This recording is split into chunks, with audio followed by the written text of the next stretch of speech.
విఘ్నేశ్వరుని యొక్క చవితి నాడు చదవవలసినటువంటి కథ అంటూ ఏదైనా ఉంటే శమంతకోపాఖ్యానం ఒకటే.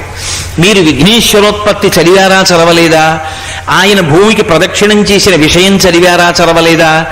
ఆయన విఘ్నాధిపత్యం పొందిన విషయం మీరు చదివారా చదవలేదా? వీటితో సంబంధం లేదు.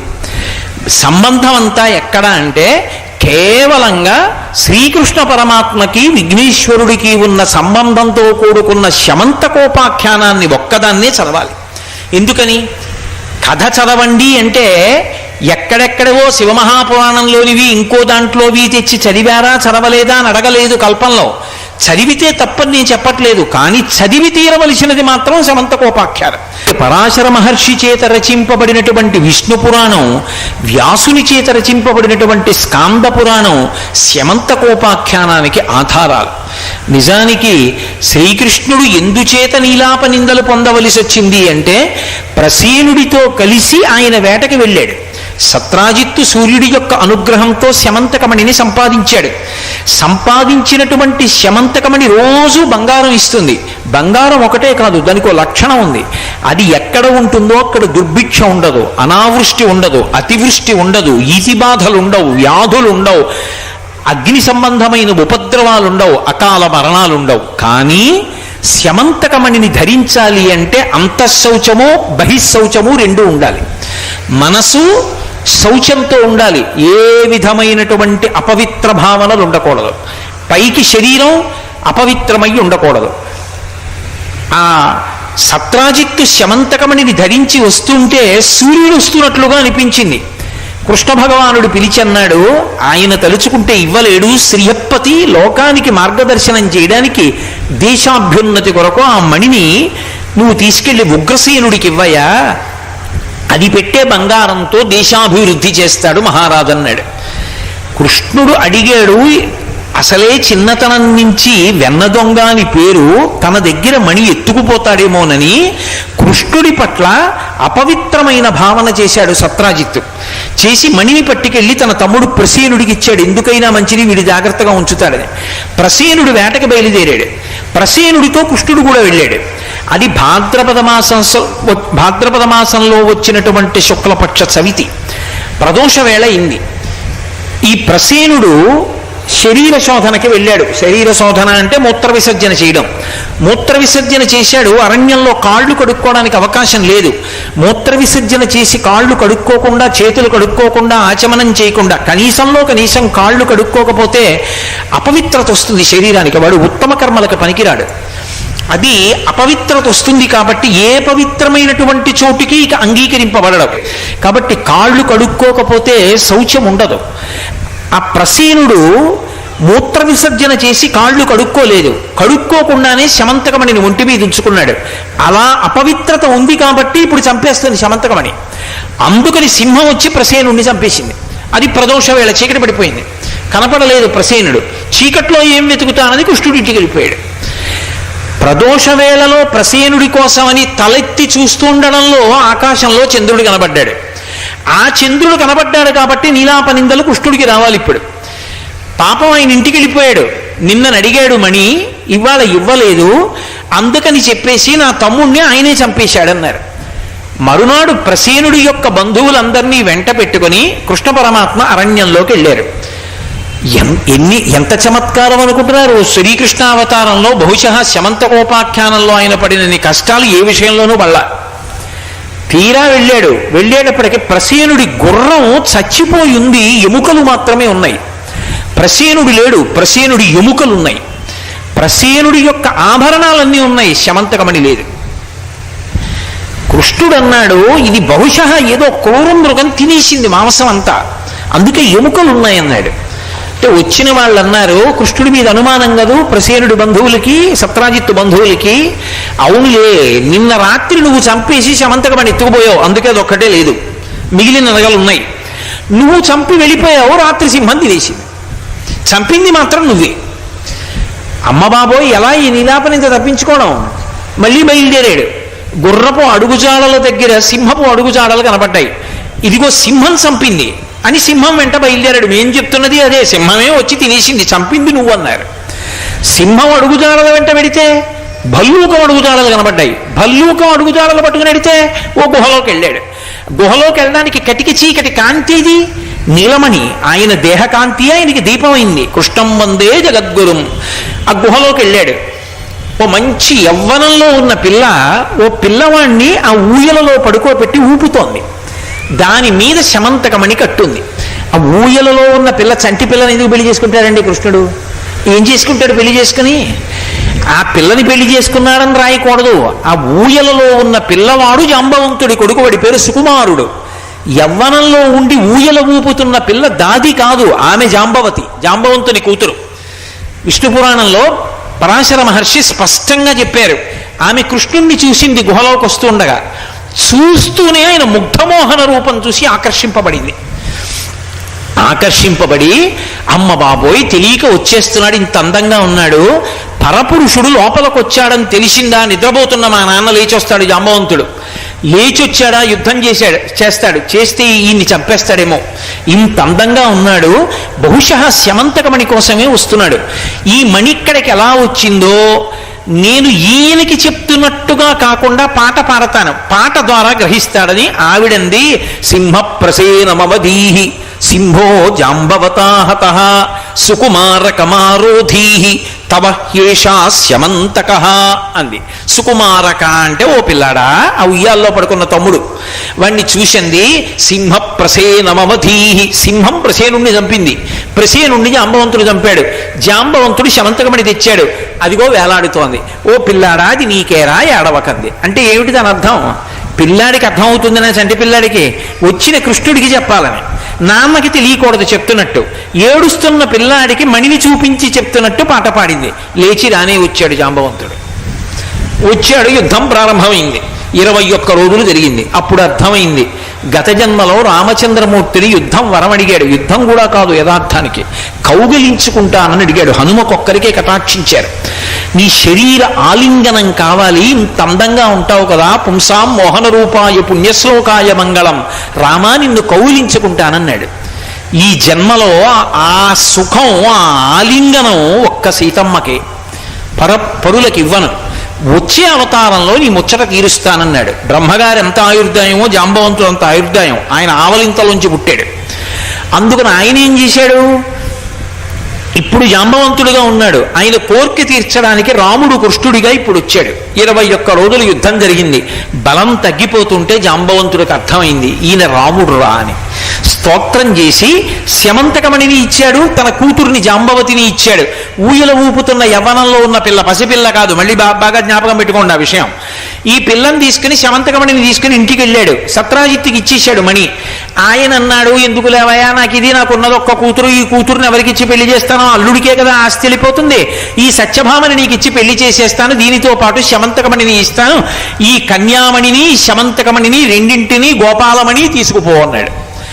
ఆయన అన్నాడు, మావా నువ్వు నాకు పిల్లని ఇచ్చిన తర్వాత ఎప్పటికైనా ఆస్తి నాదేగా, ఇప్పుడు ఎందుకులే నీ దగ్గరే ఉంచుకోని శమంతకమణిని తెలిసాడు. కానీ కృష్ణుడు దొంగ తన దగ్గర మణిని ఎత్తుకుపోతాడేమో అన్న అంత శౌచము లేని స్థితి ఒకటి ఉంది కదూ సత్రాజిత్తుకి. ఈలోగా లక్క ఇంట్లో పాండవులు కుంతీదేవి కాలి చనిపోయారని వార్త వచ్చింది. లేదు, వాళ్ళు క్షేమంగా ఉన్నారని కృష్ణుడికి తెలుసు. లౌకిక మర్యాద ఒకటి ఉంటుంది, కృష్ణుడు ఒక్కడు వెళ్ళలేదనుకోండి, అతను ఒకడు రాలేదు పరామర్శకంటారు. ధృతరాష్ట్రుడు దొంగేడు పేరుస్తుంటే ఓదార్చడానికి వెళ్ళాడు. ఈలోగా ఇక్కడ అక్రూరుడు, సుధన్వుడు మొదలైనటువంటి వాళ్ళు ఈ సత్యభామని పెళ్లి చేసుకోవాలి అని ప్రయత్నం చేశారు. అక్రూరుడు, కృతవర్మ, సుధన్వుడు వీళ్ళు ముగ్గురు అడిగారు సత్రాజిత్తుని పిల్లనిమ్మని. ఆయన అన్నాడు, మీ ముగ్గురులో ఎవరికోళ్ళకి ఇస్తాను, అలా ఆగండి అన్నాడు. అకస్మాత్తుగా కృష్ణుడికి ఇచ్చి పెళ్లి చేసేశాడు. ఆ శమంతకమణిని తెచ్చి ఇచ్చాడు. అయ్యో పాపం నింద వేశానే అని. వీళ్ళ ముగ్గురు కక్ష పెట్టుకున్నారు. కృష్ణుడు ఊళ్ళో లేడు, హస్తినాపురానికి వెళ్ళాడు ధృతరాష్ట్రుడి దగ్గరికి. ఆ సుధన్వుడిని పిలిచి రెచ్చగొట్టారు. వాడు అమాంతం వెళ్ళి ఆ సత్రాజిత్తుని సంహరించి శమంతకమణిని తెచ్చి అక్రూరుడి దగ్గర పెట్టాడు. తప్పు చేసేయడం తేలిక, తర్వాత ఏమవుతుందో గుర్తొచ్చేటప్పటికి భయం వేసింది. కృష్ణుడు వచ్చేస్తాడు, అక్కడ ఉండిపోతాడు ఏమిటి హస్తినాపురంలో, కృష్ణుడు వస్తే చంపేస్తాడని శమంతకమణిని వదిలి పారిపోవడం మొదలెట్టాడు. కృష్ణుడు రానే వచ్చాడు. సత్యభామ ఏడుస్తూ చెప్పింది, అయ్యో మా నాన్నగారిని చంపేశారు, ఇదిగో మణిని ఎత్తుకు పారిపోతున్నాడు సుధన్వుడని. వెంటనే బయలుదేరుతుంటే బలరాముడు అన్నాడు, తమ్ముడా నేను వస్తానన్నాడు. ఇద్దరూ రథం ఎక్కి సుధన్వుడిని వెంట తరిమారు. సుధన్వుడు గుర్రం మీద ఎడుతున్నాడు. కొంత దూరం వెళ్ళిన తర్వాత సుధన్వుడి యొక్క గుర్రం బడలిపోయి కింద పడిపోయింది. నడిచి పరిగెత్తుకుంటూ వెడుతున్నాడు. భూమి మీద పరిగెడుతున్న వాణ్ణి రథంలో వెంబడించకూడదన్నయ్యా, అందుకని నేను కూడా దిగి పరిగెత్తి పట్టుకుంటాను, నువ్వు కూర్చో రథంలో అని బలరాముడిని కూర్చోబెట్టి కృష్ణ భగవానుడు ఒక్కడు పరిగెత్తుకుంటూ వెళ్ళి సుధన్వుడిని పట్టుకుని ద్వంద్వయుద్ధం చేసి చంపేసి ఒళ్ళంతా తడివాడు. ఎక్కడ శతకమణి దొరకలేదు. తిరిగి వచ్చి బలరాముడితో అన్నాడు, అన్నయ్య అన్నయ్య సుధన్వుడిని సంహరించాను, అంతా వెతికాను కానీ శమంతకమణి లేదన్నయ్య అన్నాడు. నువ్వు ధూర్తగోపాలుడివిరా, చిన్నతనం నుంచి దొంగతనం నీకు అలవాటే, శమంతకమణి దొరికిందంటే అన్నదమ్ములం పంచుకోవలసి వస్తుందని దొరకలేదని నీ ఒక్కడివి దాచుకుందాం అనుకుంటున్నావు. నీ దొంగతనాలు నేను పడలేను, నీతో కలిసి ఉండను, నేను జనక మహారాజు గారి విదేహరాజ్యానికి వెళ్ళిపోతున్నానని కృష్ణుణ్ణి వదిలిపెట్టి బలరాముడు వెళ్ళిపోయాడు. ఇదెక్కడి ప్రారంధం రా, ఒకటి తప్పించుకుందాం అంటే ఇంకో నిందొస్తోంది నాకని ఇంటికి వెళ్ళాడు. ఇంటికి వెళ్ళి సేద తీరుదామని పాపం సత్యభామ దగ్గరికి వెళ్ళాడు. ఆవిడంది, మా నాన్నగారు కదా మీకు శమంతకమణి ఇచ్చారు, సత్యభామ తండ్రి శమంతకమణి ఇచ్చాడు అంటే జాంబవతి ఏముంటుంది? అసలు మా నాన్నగారు కదూ, జాంబవంతుడు కదూ, ప్రసేనుండి సంహరించి తీసుకొచ్చింది. మా నాన్నగారు గెలుచుకున్నారు, వీరత్వంతో గెలుచుకుని అది ఇచ్చారు. మా నాన్నగారు ఇస్తే సత్యభామ తండ్రి ఇచ్చారంటారేంటి మీరు అని, సత్యభామ తండ్రి ఇచ్చాడనేటటువంటి కీర్తి జాంబవతి ఒప్పుకోదని, జాంబవతి మీద ప్రేమతో ఆ మణి కనపడలేదని చెప్తున్నారు. మీరు జాంబవతి దగ్గర పెట్టారు, నా దగ్గరికి వచ్చారు అని సత్యభామ నిందించింది. అమ్మ బాబో ఇదెక్కడ కూడా అనుకుని జాంబవతి దగ్గరికి వెళ్ళాడు. ఆవిడంది, మా నాన్న ప్రసేనుణ్ణి చంపి మణిని తీసుకొచ్చాడు, నన్ను మణిని మీకు ఇచ్చాడు, కానీ మా నాన్నగారు మణినిచ్చారు అంటే సత్యభామ నొచ్చుకుంటుంది. అసలు సత్రాజిత్తు కదా సూర్యుడి దగ్గర నుంచి తెచ్చాడని కీర్తి ఆయనకి కట్టబెడదామని మణి పోయిందని చెప్పి సత్యభామ దగ్గర దాచారు. పాపం మా నాన్నగారు ఇచ్చిన మణి ఆయన వాళ్ళ నాన్నగారు ఇచ్చినట్టు చెప్పాలనుకుంటున్నారు. మీది తప్పని జాంబవతి చెప్పి పొడిచింది. ఇదేమిటి ఎక్కడికెడితే అక్కడే విందలే, అసలు శమంతకమనే ఇది అనుకునేలోగా అది ఎక్కడుందో కనపడలేదు. ఎక్కడుందో అక్రూరుడి దగ్గర ఉంది. అక్రూరుడు ఏం చేశాడు, ఆ మణి చేత్తో పట్టుకున్నాడు. పట్టుకున్న తర్వాత చిచి కృష్ణ భగవానుడికి దూరం అయ్యాను, తప్పు పని చేశానని మనశ్శాంతి కోసం కాశీ వెళ్ళిపోయాడు. కాశీ వెళ్ళేటప్పటికి మనశ్శాంతి కలిగింది, మళ్ళీ భక్తి కలిగింది, అంతఃశౌచం కలిగింది, బహిశౌచం కలిగింది. రోజు పెట్టిన బంగారంతో అన్నదానం చేస్తున్నాడు. కాశీ పట్టణం సస్యశ్యామలంగా ఉంది. ఇక్కడ కృష్ణ భగవానుడికి లేనిపోని నిందలన్నీ వచ్చి తలపట్టు కూర్చున్నాడు. ఓ రోజున నారదుడు వచ్చాడు. ఏమిటి నారదా, ఎంత ప్రయత్నం చేసినా పోకపోగా నింద మీద నింద, నింద మీద నింద వస్తోంది, ఏమిటిదంతా అని అడిగాడు. ఏమీ తెలియని వాళ్ళే, సర్వజ్ఞుడై ఉండి కూడా. నారదుడు అన్నాడు, ప్రసేనుడితో కలిసి వేటకెళ్ళినప్పుడు భాద్రపద శుక్లపక్ష చవితి నాడు తలెత్తి చూశావు, చంద్రుడు కనబడ్డాడు, అందుకని నీలాపనింద. ఎందుకు భాద్రపద శుక్ల చవితి నాడు నీలాపనిందలు ఎందుకు వస్తాయి అంటే, అప్పుడు నారద మహర్షి చెప్పారు, మహానుభావుడు ఆ విఘ్నేశ్వరుణ్ణి చంద్రుడితో పోలుస్తారు. శుక్లాంబరధరం విష్ణుం శశివర్ణం అంటున్నాం కదా. శశి అంటే చంద్రుడు, చంద్రుడి యొక్క కాంతి. ఆయన అన్ని లోకాలు తిరుగుతూ ఉంటాడు విఘ్నేశ్వరుడు. భాద్రపద శుక్ల చవితి ఆయన అవతార స్వీకారం చేసిన రోజు. అన్ని లోకాలు వెడుతూ ఆయన చంద్రమండలానికి కూడా వెళ్ళాడు. చంద్రమండలానికి వెళ్ళేటప్పటికి చంద్రుడు చూశాడు. చంద్రుడు చాలా అందగాడు అని కవులు పురాణాల్లో కావ్యాల్లో వర్ణిస్తారు. విఘ్నేశ్వరుడు పైకి మరుగుజ్జుగా ఉంటాడు, పెద్ద లంబోదరం, గజవక్త్రం, తొండం ఇవన్నీ ఉంటాయి. ఆ పైనుంచి చంద్రుడు చూసి ఎలా ఉన్నాడో చూడని పకపక పకపక నవ్వాడు. విఘ్నేశ్వరుడు చూశాడు, ఒరే పైకి అందంగా ఉండడం కాదురా, లోపల అందంగా ఉండాలి మనిషి. నీకు అహంకారం పెరిగిపోయింది, పైకి అందంగా ఉంటానని. అసలు తప్పులన్నీ నీవి, అందరు భార్యలతో సమానంగా ఉండకుండా ఒకప్పుడు కుష్ఠవ్యాధిగ్రస్తుడవయ్యావు, మర్చిపోయావు చేసిన తప్పులు. కాబట్టి నీకు శాపం ఇస్తే తప్ప నీ అహంకారం పోదని, నిన్ను ఎవరైనా చూస్తే వాళ్ళకి నీలాపనిందలు వస్తాయని చెప్పించాడు. చీకటి పడేటప్పటికి జనులందరూ బయటకు వచ్చి, బాబాయ్ చంద్రుడు కనపడతాడేమో, ఇదో పెద్ద గొడవ, ఈనోడు ఆకాశంలోని నింద చేయడం మొదలెట్టారు. అందరూ తలపైకెత్తి చూడడం మానేశారు. అప్పటి వరకు చంద్రుడిని చూసి కవిత్వాలు చెప్పిన వాళ్ళందరూ చంద్రుడు అన్న పేరెత్తడం మానేశారు, చూడడం మానేశారు. సిగ్గుపడిపోయి ఎందుకు నేను రాత్రుళ్ళని చెప్పి చంద్రుడు పాలసముద్రంలోకి వెళ్ళిపోయాడు. చంద్రుడు పాలసముద్రంలోకి వెళ్ళిపోతే ఓషధులు ప్రకాశించడం మానేశాయి. ఓషధులు అంటే వరి గోధుమలు ఇవన్నీ కూడా అవి పండడం మానేశాయి. అప్పుడు దేవతలందరూ బ్రహ్మగారి దగ్గరికి వెళ్ళారు. ఇదేమిటండి చంద్రుడు పాలసముద్రంలోకి వెళ్ళిపోయాడు ఎలాగా మరని అంటే, ఆయన అన్నాడు, గణపతి మహానుభావుడు, పరమ అందుకే ఆయన పూజలో అసుతోషాయ నమః అని ఒక నామం, చిన్న పని చేస్తే చాలు పొంగిపోతాడు, ఇంత గరిక వేస్తే చాలు పరవశిస్తాడు. కాబట్టి చంద్రుణ్ణి విఘ్నేశ్వర వ్రతకల్పం చేసి విఘ్నేశ్వరుడి దగ్గరికి వెళ్ళమన్నారు. పాలసముద్రం దగ్గరికి వెళ్ళి పిలిచారు చంద్రుణ్ణి.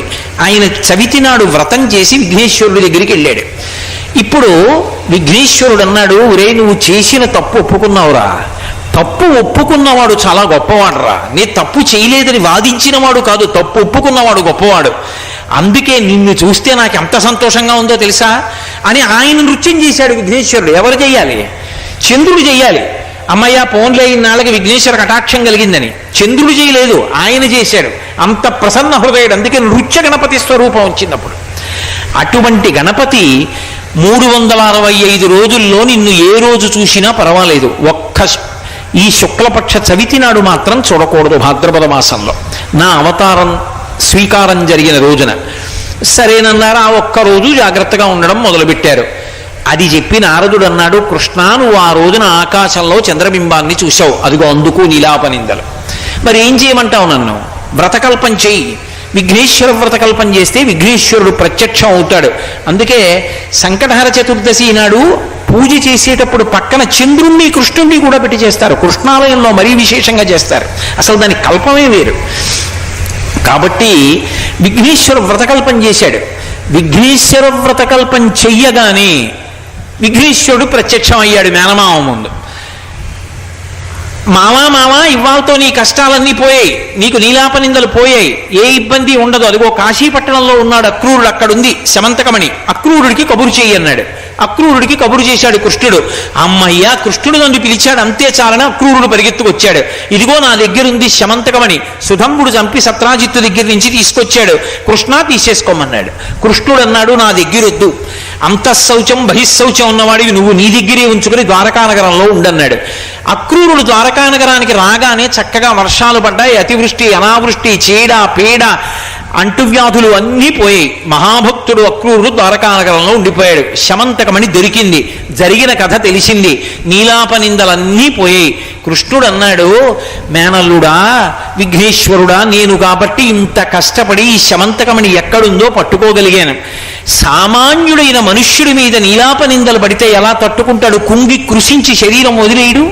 అందుకని భాద్రపద శుక్ల చవితి నాడు కూడా నీలాపనిందలు రాకుండా ఉండాలంటే ఏం చెయ్యాలో శాపావకాశం ఇయ్యన్నాడు.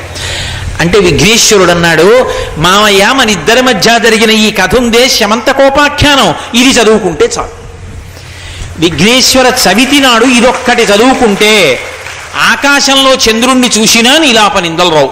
ఒకవేళ ఈ కథ ఇన్ని మలుపులతో ఉంది కదా, ఈ మలుపులన్నీ మాకు ఎక్కడ జ్ఞాపకం ఉంటాయండి అంటే, అదిగో గురువాణి వాళ్ళు కాకినాడలో ఈసారి శమంతకమణికి సంబంధించిన వృత్తాంతాన్నంతటినీ యథాతథంగా కథ ప్రచురణ చేసి పుస్తకాలన్నీ కూడా ఉచితంగా పంచిపెట్టారు. ఓ పుస్తకం సంపాదించుకుని సక్రమంగా కథ చదువుకోవడం. ఒకవేళ పుస్తకం దొరకలేదండి అంటే ఒక్క శ్లోకం చదువు చాలని చెప్పారు. సింహ ప్రసేనమవధీహి సింహోజాంబవతాహతః సుకుమార కమారోధీహి తవ ఏషాస్యమంతకః. ఆ సుకుమారుడు ఎవరో కాడు, మనమే. ఏమీ తట్టుకోలేని సుకుమారులం. సుకుమారక ఏడవకు, ఇప్పుడు నీకు 3 రత్నాలు ఇస్తున్నాం. ఒకటి గోపాలరత్నం కృష్ణుడు, ఒకటి గజానన రత్నం విఘ్నేశ్వరుడు, మూడవది శమంతకమణి శమంతక రత్నం. 3 రత్నాలు నీకు దొరుకుతాయి. ఈ కథ ఒక్కటి చదువుకో, చదువుకోవడం చేత కాకపోతే శ్లోకం ఒక్కటి చదువుకో అన్నారు.